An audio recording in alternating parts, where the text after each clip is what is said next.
शुक्र से छठवें, आठवें, 12वें स्थान में अगर नेत्र स्थान का स्वामी यानी द्वितीय भाव का स्वामी और द्वादश भाव का स्वामी बैठा हो तो भी नेत्र रोग होता है। सिंह लग्न में सूर्य और शुक्र की युति हो और ये सूर्य शुक्र की युति 6, 8, 12 भाव में हो तो आंखों के विकार बहुत प्रबल होते हैं। ऐसा व्यक्ति जन्म लेते समय ही उसको आंखों से न दिखे, ऐसा संभव हो सकता है। नेत्र स्थान 2 और 12 का स्वामी लग्नेश दोनों सूर्य शुक्र से युक्त होकर के 6, 8, 12 स्थान में गए हों तो भी जन्मांध हो सकता है। सूर्य अथवा चंद्रमा ये दोनों जन्म के समय अगर अंध अंश में गए हों तो जातक नेत्र रोगी होता है। छठे स्थान में चंद्रमा हो, शुभ ग्रह दृष्ट ना हो या शुभ ग्रह से युक्त ना हो अथवा छठे भाव का स्वामी शुक्र लग्न में बैठा हो और कोई ग्रह शुभ हो करके छठे, आठवें अथवा द्वादश स्थान में बैठा हो तो भी नेत्र रोग होता है। छठे भाव का स्वामी चंद्रमा अगर शनि से दृष्ट है तो श्लेष्मा विकार के कारण, मंगल से दृष्ट हो तो गर्मी के कारण, शुभ ग्रह शुक्र, बृहस्पति या बुध से दृष्ट हो तो शोकादि के कारण नेत्र विकार बाद में हो जाता है। चंद्र कर्क राशि में हो और अंधांश में हो तो भी नेत्र दोष होता है।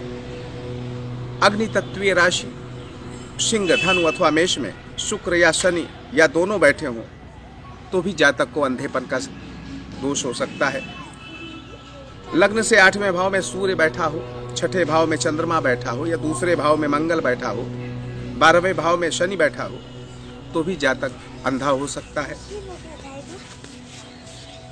ये जन्म कुंडली में अगर मैं आंखों के विकार के योग देखूं तो बहुत योग है। उपाय क्या है? बहुत सटीक और अनुभूत उपाय बता रहा हूं।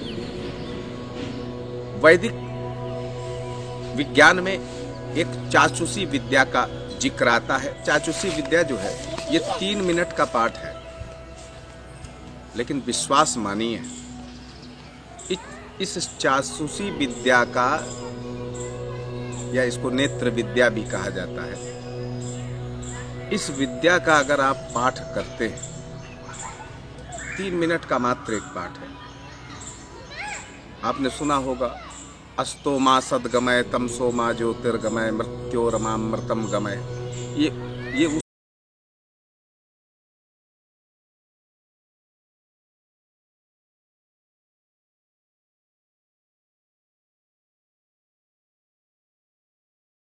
चाचुषी विद्याया हिर्बुधनिर्षिर गायत्री छंदः सूर्यो देवता चक्षुरोग निवर्तये विनयोगः।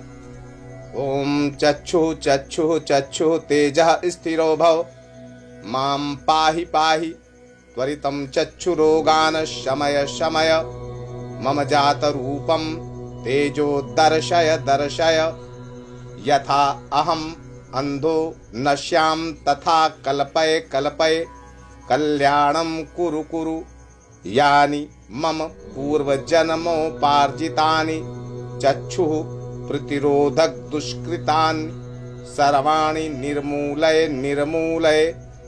ओम नमः चक्षुस्तेजोदात्रे दिव्याय भास्कराय। ओम नमः करुणाकरायामृताय। ओम नमः सूर्याय। ओम नमो भगवते सूर्यायाच्छिते तेजसे नमः। खेचराय नमः। महते नमः। रजसे नमः। तमसे नमः। अस्तो मा सद्गमय तमसो मा ज्योतिर्गमय मृत्योर्मामृतं गमय। उष्णो भगवान् शुचिरूपः हंसो भगवान् शुचिरप्रतिरूपः। या इमां चाचुस्मति विद्यां ब्राह्मणो नित्यमधीते न तस्यास्ति रोगो भवति न तस्य कुले अंधो भवति। अष्टौ ब्राह्मणान् सम्यक् ग्राहयित्वा विद्या सिद्धिर्भवति। ओम नमो भगवते आदित्याय अहो वाहनी स्वाहा। इस विद्या का अगर प्रतिदिन कोई व्यक्ति जो नेत्र विकार से ग्रस्त है अगर एक पाठ भी कर लेता है, वैसे करना चाहे तो 9 पाठ करे, 11 पाठ करे, लेकिन अगर एक पाठ भी करता है तो उसके नेत्रों के विकार दूर हो जाते हैं। मोटा चश्मा अगर लगा के रखे हैं आप तो पतला चश्मा हो जाता है और धीरे धीरे आपके नेत्रों के विकार दूर हो जाते हैं। औषधि सेवन तो आप करें, डॉक्टरी इलाज करें, उसके लिए रोक नहीं रहा, लेकिन इन विद्याओं का अगर इस विद्या का अगर पाठ करें तो निश्चित आपकी दवाओं का पूरा असर आपको प्राप्त होगा। दावा करता हूँ कि अगर आप इस विद्या का पाठ करेंगे तो आपके नेत्र विकार की स्थितियों में सुधार अवश्य होगा। और प्रभु की अगर पूर्ण कृपा रही और आपने पूर्ण श्रद्धा भक्ति भाव से इस पाठ को किया या कराया किसी आचार्य से, तो निश्चित बच्चों के बड़े से बड़े आंखों के विकार, यहाँ तक कि अंधापन भी निश्चित तौर पर दूर हो जाएगा। मुझे पूरा विश्वास है, आप भी इस प्रयोग को करके देखें और फिर इसको अपने जीवन में अनुभूत करें।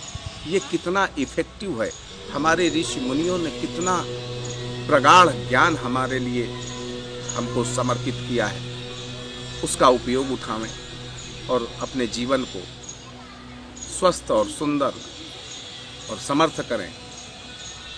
ये ऋषियों की भावना रही है।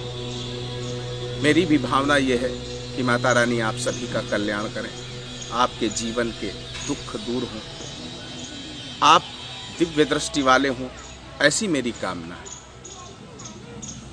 एक बार फिर आपसे विदा लेता हूँ। जय माता की, जय माता की।